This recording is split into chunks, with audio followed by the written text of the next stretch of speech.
সচিবালয়ে গত রাতে ভয়াবহ আগুন লাগছে মধ্যরাতে।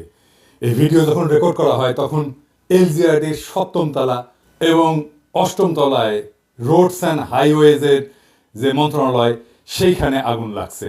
মাঝখানে একজন দমকল কর্মীকে ট্রাক চাপা দিছে, মারা গেছে শুনলাম। ঠিক কেন লাগলো এটা বলা মুশকিল। আগুনের দুর্ঘটনা অনেক উন্নত দেশেও হয়, কিন্তু সচিবালয়ের মতো গুরুত্বপূর্ণ স্থাপনায় এইভাবে ভয়াবহ আগুন লাগার ঘটনা কোনো সাধারণ ঘটনা না। এখনো পর্যন্ত আগুন নিয়ন্ত্রণে আনা যায়নি। আমরা নজরে রাখতেছি কোনো ভিন্ন উদ্দেশ্য নিয়ে আগুন লাগানো হয়েছে কিনা তা আমরা জানতে পারবো। কি কি ক্ষতিগ্রস্ত হয়েছে সেটা দেখা, বিশেষ করে অর্থ পাচার বা দুর্নীতির ফাইল বা বিডিআর হত্যাকাণ্ড সংক্রান্ত ফাইলগুলো ক্ষতিগ্রস্ত হয়েছে কিনা তা আমরা জানতে পারবো। সাধারণত সকল গুরুত্বপূর্ণ নথির একাধিক কপি থাকে। অনেকে মনে করতেছেন যে সচিবালয়ে আগুন লাগে সব নথি নষ্ট করে দেওয়া যাবে, তা সম্ভবত ঠিক না, সম্ভাবনা কম। আমি সরকারকে দ্রুততার সাথে জাতিকে জানাইতে বলবো কি কি নথি ক্ষতিগ্রস্ত হয়েছে, কি কি নথি পুনরুদ্ধার করা যাবে, কি কি নথি একেবারেই পুনরুদ্ধার করা যাবে না, কত সম্পদের ক্ষতি হয়েছে, এটা নিয়ে একটা সুস্পষ্ট ঘোষণা জাতিকে দিতে হবে খুব শীঘ্রই। হাসিনার দোসরদেরকে সচিবালয়ে ভালো ভালো পোস্টে রাখলে এরকম আগুন লাগবেই। 2 দিন পর প্রধান উপদেষ্টার কার্যালয়ে যে আগুন লাগবে না তার কোনো নিশ্চয়তা নাই। যাই হোক, আসেন আজকাল আলাপে আসি। এই জিনিসটা দেখছেন আপনারা সকলে যে বঞ্চিত 764 কর্মকর্তাকে ভূত অপেক্ষা পদোন্নতি দিচ্ছে সরকার। 119 জনকে সচিব, 41 জনকে গ্রেড 1 মানে সচিবের সমান বেতন গ্রেড, 528 জনকে অতিরিক্ত সচিব, 72 জনকে যুগ্ম সচিব এবং 4 জনকে উপসচিব পদে পদোন্নতি দেওয়া হবে।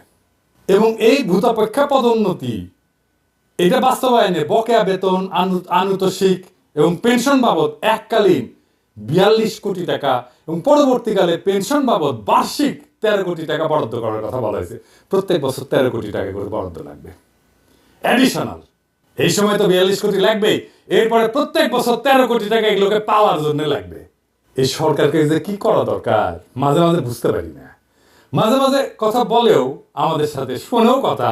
এই যে বিডিআর কমিশন নিয়ে রিকমেন্ডেশন চাইছিল, দিছিলাম, শুনছে, কিন্তু এটা যে করলেন প্রশাসন নিয়ে আলাপ করেছিলেন কারোর সাথে, কারণ মতামত নিয়েছিলেন? নেন নাই, আমি শিওর। মতামত নেওয়াটা এই কারণে জরুরি না যে আমাদের বা কাউরে গুরুত্ব দিতে হবে, জি না। কারণটা হচ্ছে আপনারা তো সামলাইতে পারেন না, পারতেছেন না।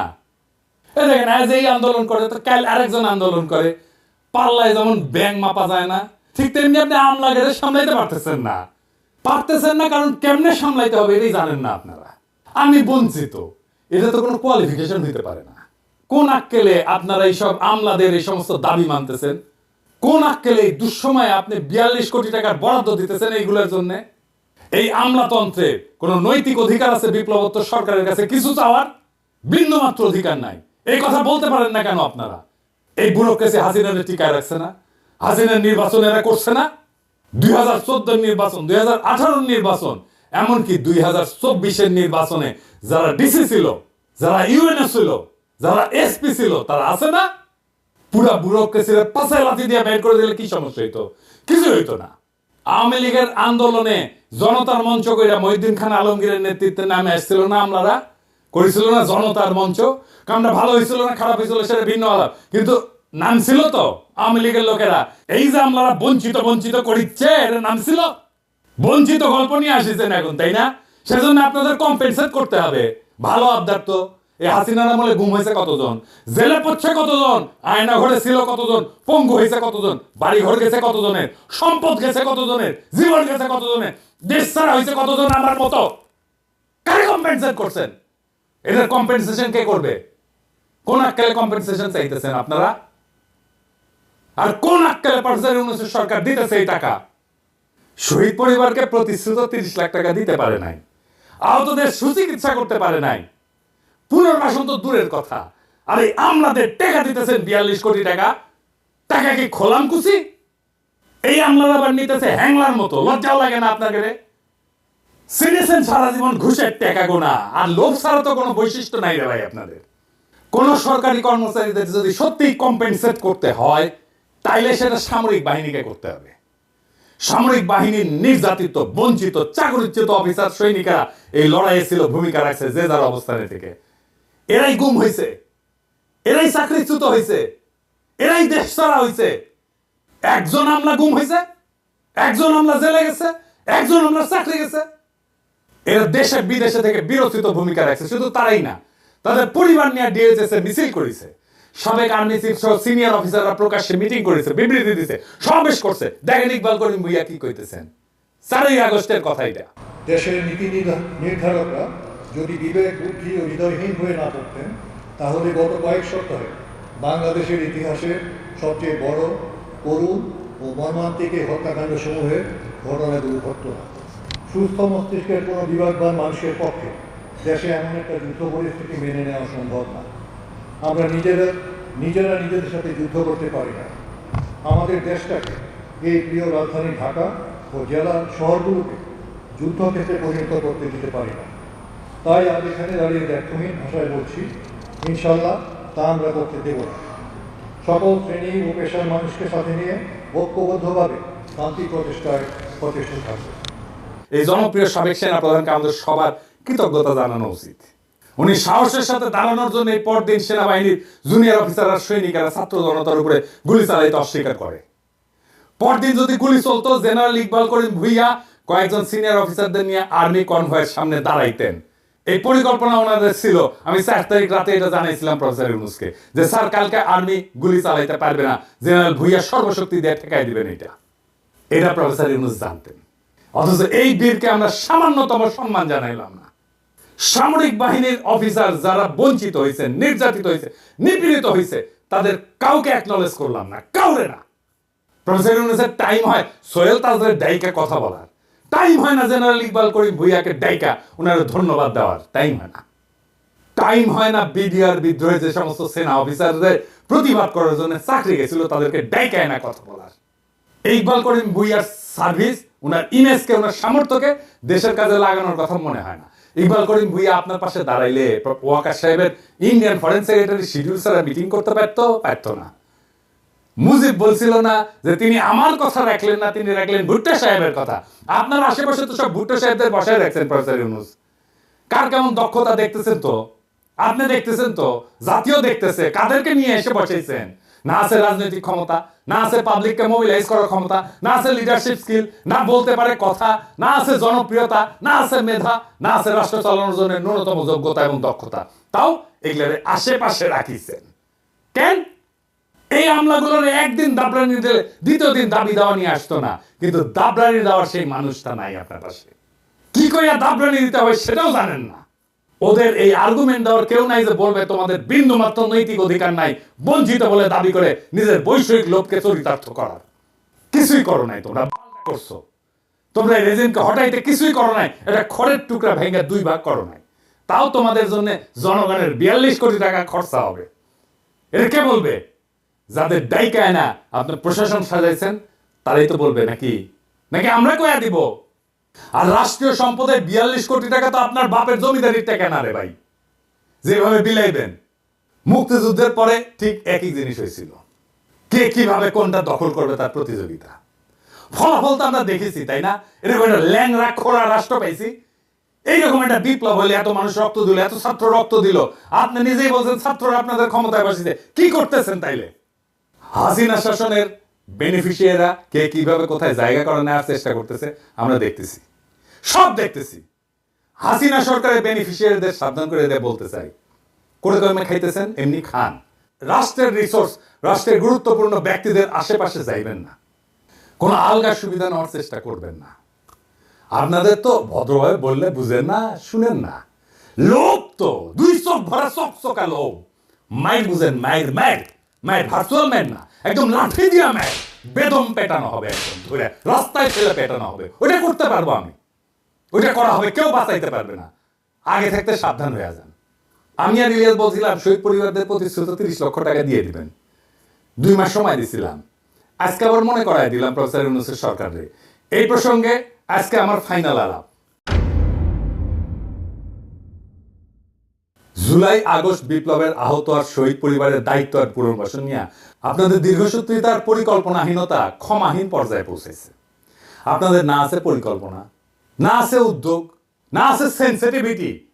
আমি সুইডেনেও জুলাই ফাউন্ডেশনের জন্য অনুদান দেওয়ার ব্যাপারে ক্যাম্পেইন করে আসছি। আপনারা যদি কাজটা শুরু করার আগে আলাপটা করতেন, তাহলে আরো ইনোভেটিভ আইডিয়া, সৃজনশীল আইডিয়া দিতে পারতাম। ওটা তো করবেন না, আমাকে তো মানুষ বলে মনে করেন না। বিপ্লবী স্টেক হোল্ডার বাদ দেন, মানুষ বলে মনে করেন না আপনারা। আমাদের সমাজের একটা শক্তি আছে, সেই শক্তিকে কাজে লাগাইতে হইতো, সেটা করলেন না, শুনলেনও না কিভাবে এটা করা যায়। এখন পারতেছেন না, না পারতেছেন চিকিৎসা দিতে আহতদের, না পারতেছেন শহীদদের পরিবারদের পুনর্বাসন করতে। আমি নিজে ব্যক্তিগতভাবে 2টা পরিবারের দায়িত্ব নিছি, আনাসের পরিবার আর রাখির দায়িত্ব নিছি বাবা হিসাবে। আনাসের বাবা একটা সম্মানজনক চাকরি করতেছে, রাখি এখন চাকরি করতে পারবে না, কারণ ওর বাচ্চাটা ছোট। তাই আমি ওর পুরা পরিবারের দায়িত্ব নিছি। রাখি আগের বাসায় আছে, বাসা ছাড়তে হয় নাই, টাকার অভাবে ওর গয়না বন্ধক দিয়া টাকা ধার করছিল 3.5 লাখ টাকা, সেটা ছাড়াই আনছে ও টাকাটা শোধ দিয়া। ওর পরিবারের সকল খরচ আর সন্তানের লেখাপড়ার দায়িত্ব আমার। খোদা তাআলা আমার সামর্থ্য দিছে, চাইলে আমি আরো শহীদ পরিবারের দায়িত্ব নিতে পারবো, আমি নিবও সেটা। রাখির জীবন যেন নিশ্চিন্ত আর নির্বিঘ্নে কাটে, তার জন্য সবকিছু করবো, যা যা করার দরকার করবো, যা যার দায়িত্ব নেব, প্রত্যেকটা পরিবারের আমি সবকিছু করব। রাখির সাথে কথা হইলে দেখেন সে কত নিশ্চিন্ত থাকে, নির্বিঘ্ন থাকে। ইদানিং আমার মতো 1 লাখ পিনাকি আছে, আরো বেশি আছে বাংলাদেশে আছে, যারা রাখিদের আনাজদের পরিবারের দায়িত্ব নিতে চায়, আন্তরিকভাবে চায় এবং নেবেও তারা। তাদের শক্তিকে কাজে লাগাইতে পারতেন। এই যে মডেল আমি দিলাম রাখিরে নিয়া, আনাসরে নিয়া, এটাই হয়তো আমাদের জুলাই শহীদ পরিবার আর আহতদের পুনর্বাসনের সবচেয়ে সাস্টেনেবল মডেল। আর এই মডেল তো আমার না, প্রফেসর ইউনূসের দেখানোর কথা ছিল, ঠিক কিনা? প্রফেসর ইউনূস একটা শহীদ পরিবারকে নিজের কাছে রাখতে পারতেন না? চাকরি দিতে পারতেন না? দায়িত্ব নিতে পারতেন না? অবশ্যই পারতেন, ব্যক্তিগত সামর্থ্য পারতেন। ওনার নিজের প্রতিষ্ঠান আছে না, ইউনূস সেন্টার আছে না? একটা পরিবারের দায়িত্ব নিতে পারে না? নিচে নেয় নাই। ওনার উপদেষ্টারা পারেন না প্রত্যেকে একজন করে পরিবারের দায়িত্ব নিতে, আহত বা শহীদ পরিবারের? একটা আহত বা শহীদ পরিবারের দায়িত্ব নিতে ওনাদের সমস্যা কি? উনি যাদের যাদের ডেকে ডেকে চাকরি টাকরি দিচ্ছেন, পত্র দিচ্ছেন, মন্ত্রী বিশেষ সহকারী বানাইছেন, ওদের দিতে পারে না? তারা একজন করে দায়িত্ব দিতে পারতো না? দেখতেন সামাজিক উদ্দীপনা তৈরি হতো সারা দেশ জুড়ে শহীদ আর আহত পরিবারের দায়িত্ব নেওয়ার। ঢাকা শহরে কত মুরব্বী বাচ্চা কাচ্চা বিদেশে থাকে, একা একা থাকেন, বিশাল বড় বাড়ি ফাঁকা পড়ে থাকে। রাখির মতো একটা মেয়ে আর রাখির মেয়ের মতো একটা নাতি পেলে ওনাদের জীবনটা আনন্দময় হইতো। রাখির মতো শহীদের স্ত্রীকে নিজের কাছে সন্তানের মতো আগলায় রাখতেন। এরকম অসংখ্য পরিবার পাওয়া যাবে যারা এই কাজ আনন্দের সাথে করতেন। শুধু সামর্থ্যবানেরা, এমনকি নিম্নবিত্তরা এই কাজ করতে আগে আসতো। আমার বাবা তো দরিদ্র স্কুল টিচার ছিল, আমাদের বাসা পুরাই দিছিল 71-এ। আমরা রান্নাঘরে থাকতাম, বাসার রান্নাঘরে থাকতাম একটা ঘরে। সেই বাসাতেও একটা বিহারি পরিবারকে আশ্রয় দিছিলেন বাবা, আমাদের সাথেই থাকতো। পরিবারের শেষ সদস্য একটা মেয়ে ছিল, আমি দিদি বলে ডাকতাম। উনি জীবনের শেষ দিন পর্যন্ত আমাদের বাসাতেই ছিলেন এবং আমাদের বাসাতেই শেষ নিঃশ্বাস ত্যাগ করছেন। আমিও তার বড় বোনের মতোই দেখতাম, উনিও আমার ছোট ভাইয়ের মতোই স্নেহ করতেন। মির্জা ফখরুলের বাসায় শুধু ওবায়দুল কাদের থাকবে কেন? একটা শহীদ পরিবার আশ্রয় নিতে পারে না? যে মির্জা ফখরুলের বাসায় তো আছে না ওবায়দুল কাদের, পালাবো না? দরকার হলে মির্জা ফখরুলের বাসায় গিয়ে থাকবো। কি থাকতে দেবেন? ঠাকুরের একটা বাড়ি আছে না, এই যে দেখেন। পালাবো না, কোথায় পালাবো? পালাবো না, প্রয়োজনে ফখরুল সাহেবের বাসায় গিয়ে উঠবো। কি জায়গা দেবেন? না হলে ঠাকুর গায়ের বাড়ি আছে, ওই বাড়িতে গিয়ে উঠবো। নির্বাচন করে তো মাথা খারাপ করে দিতেছেন সবার। তো দায়িত্বটা কি নিছেন বলেন? দায়িত্ব কি নিছেন?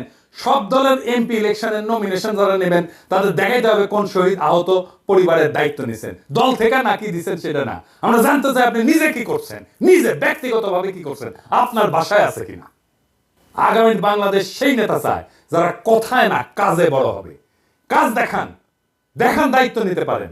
এটা শহীদ পরিবারের দায়িত্ব নেওয়ার হ্যাডম নাই, দেশের দায়িত্ব নেবেন। হ্যাঁ হ্যাঁ, খারান হাইজানি আর কেউ আমরা ধরেন। আগে দেখান আপনারা পারেন দায়িত্ব নিতে, তারপরে ভোট চাইতে আসেন। আর মনে রেখেন, আগামীর বাংলাদেশ চালানো আপনাদের জন্য কেক ওয়াক হবে না, হ্যাঁ, মাখনের মধ্যে দিয়ে হাঁটার মতো হবে না, পিকনিক হবে না। সংসদের বাইরে, রাজনৈতিক দলগুলোর বাইরে, মেরুদণ্ডহীন বুদ্ধিজীবীদের বাইরে, সুশীল সমাজের বাইরে অসুশীল ভয়েস থাকবে পিনাকি আর ইলিয়াসের মতো। এবং আমরা আপনাদের সব সময় দাবরানির উপরে রাখবো। এইটা মনে রেখেন, জনগণের কণ্ঠস্বর হিসাবে যেন সিধা রাস্তায় চলেন, সিরাতুল মুস্তাকিম। ইনকিলাব জিন্দাবাদ।